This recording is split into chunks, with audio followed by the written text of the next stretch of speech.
Hello everyone, welcome back to the channel. In today's video, I'll show you how to brainstorm using Miro step by step.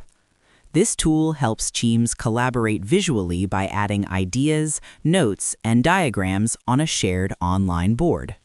Let's get started. Miro is a digital whiteboard where teams can brainstorm, organize ideas, and plan projects together in real time.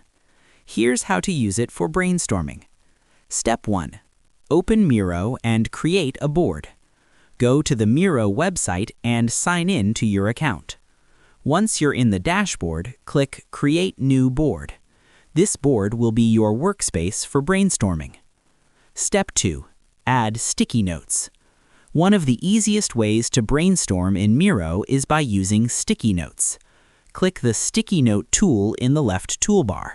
Then click anywhere on the board and start typing your idea. You can create multiple sticky notes for different ideas. Step 3.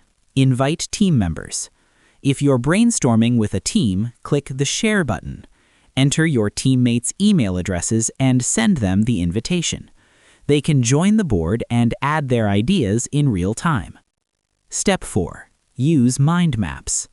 Miro also includes a mind map feature. Click the Mind Map tool from the toolbar. Start with a central idea, then add branches for related thoughts or topics. This helps visually organize your brainstorming session.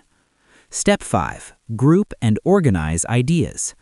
Once you have many ideas on the board, you can organize them.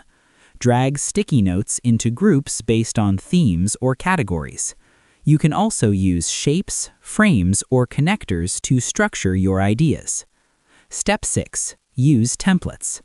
Miro provides brainstorming templates such as mind maps, idea boards, SWOT analysis, flowcharts. You can open the library and choose one to structure your brainstorming session. Step 7. Vote on the best ideas. After brainstorming, you can evaluate the ideas. Use Miro's voting or reaction features to highlight the best suggestions. This helps teams decide which ideas to move forward with. And that's it. That's how you brainstorm using Miro step by step, even if you're a complete beginner. If this video helped you, make sure to like the video and subscribe for more simple and practical productivity tutorials. Thanks for watching, and I'll see you in the next video.